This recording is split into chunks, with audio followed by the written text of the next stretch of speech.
जीअं फरीद साहिब खे बि हुनजी माता पहिरियों त हेरे छॾियो। चओ जय श्री कृष्ण। केॾो भक्ति सां हेरे छॾियो, कंहिंजे बहाने, गुड़ जे बहाने।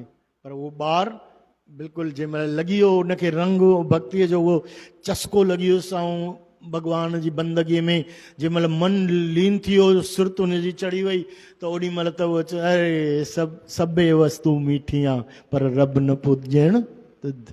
चओ जय श्री कृष्ण। ये सभु बाक़ी सभु खंड शक्कर खंड निबात गुड़ माखियो माजा दूध, ये सभु ठीकु आहिनि, पर मुंहिंजी माता तूं जेको मूंखे अनुपम रस पीआरियो अथई, भॻवान जी बंदगीअ सां जोड़ियो अथई, उनजे लाइ तुंहिंजो ॾाढो ॾाढो लख लख शुक्र आहे, शुक्र आहे। उहो ई फरीद तपस्या करणु हली वियो, वॾो थियो। ॾिसो बचपन में हुयो त कीअं बंदगीअ में लॻी वियो, पर वॾो थियो 12 साल माता चयसि वञ थोरो सो तपस्या कर फरीद, हाणे तूं वॾो थियो आहे, समझदार थियो आहे, वञ तप कर। तपस्या करे आयो। तव्हां कथा ॿुधी आहे न, उहो चिड़ियाउनि खे थोरो चिड़ियाऊं डिस्टर्ब पियूं कनि त चिड़ियाउनि खे हे चिड़ियाऊं उड़ जाओ, त चिड़ियाऊं उधर जाके मरो, चिड़ियाउनि खे चई। तपस्या में वेठो हुयो त चिड़ियाऊं ची ची ची ची कनि पियूं, त फरीद साहिब चयो चिड़ियाउनि खे हे चिड़ियाऊं जाओ उधर जाकर मरो, यहाँ मत चिल्लाओ। त चिड़ियाऊं उॾियूं ऐं थोरो परे वयूं, मरी वयूं। चओ जय श्री कृष्ण। फरीद साहब हैरान थी अची, अरे बाप रे, मां चयो तॾहिं की ईअं मरी वयूं। त चई ए चिड़ियाऊं जिंदा हो जाओ, त जिंदियूं थी वयूं। पोइ फिर त अरे बाप रे, अरे मूंखे त लॻे थो सिद्धि अची वई आहे। वरी चई ए चिड़ियाऊं जाओ मर जाओ, वरी मरी वयूं। ए चिड़ियाऊं जिंदा हो जाओ, वरी अरे जिंदा थी वयूं। चओ जय श्री कृष्ण।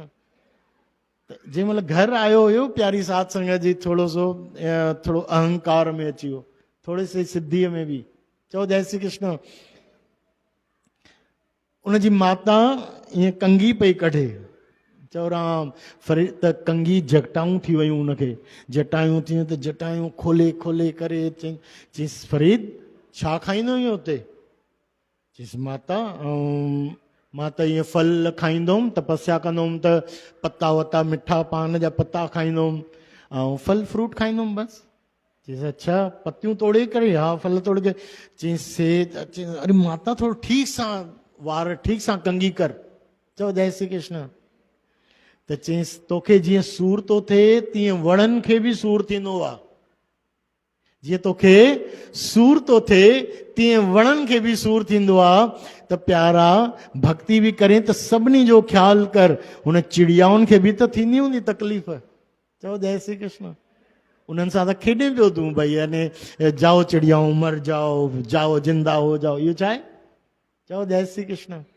जेॾी महिल ॿुधाए पियो पंहिंजी माता खे सिद्धीअ जे बारे में। चओ जय श्री कृष्ण।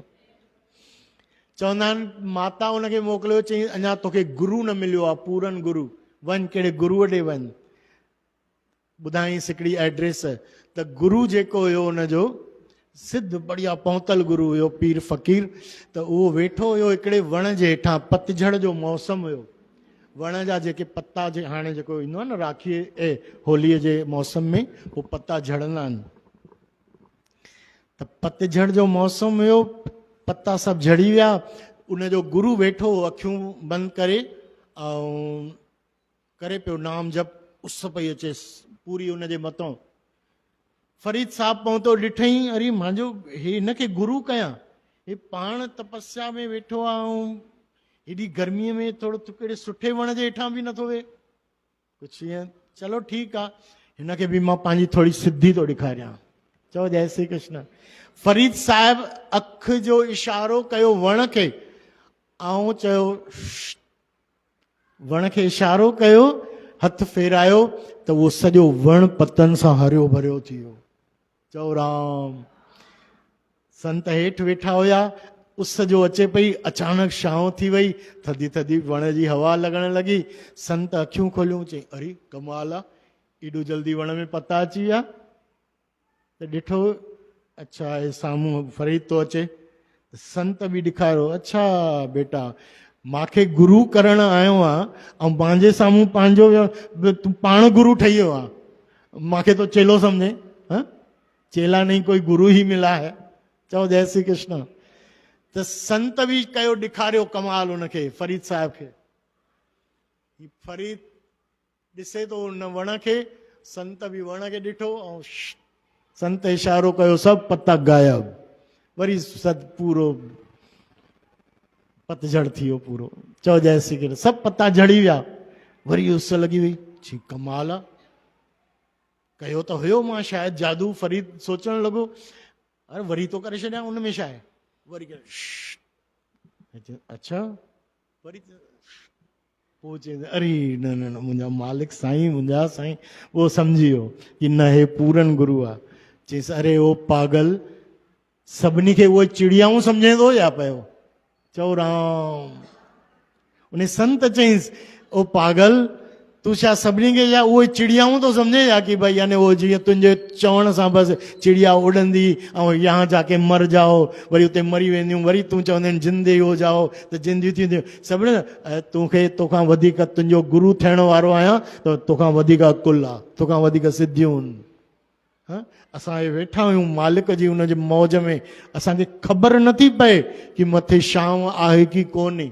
असांखे त उहो अंदरि आनंद जेको आहे असां उन में आहियूं। पंहिंजे राम सां रमियल आहियूं प्यारा। चओ जय श्री कृष्ण। असांखे उहो चिड़िया न सम्झजां। जंहिंमहिल वरी तव्हांखे उन चिड़िया जी ॻाल्हि ख़बर आहे, असांखे सभु ख़बर आहे। फरीद असां बि ईअं ई न पातो आहे। जंहिंमहिल उनजो नालो ॿुधायईं, चिड़िया वारी घटना ॿुधायईं, तेॾी महिल उहो सचो सतगुरु सम्झी करे उनजे शरण में विया। चओ जय श्री कृष्ण।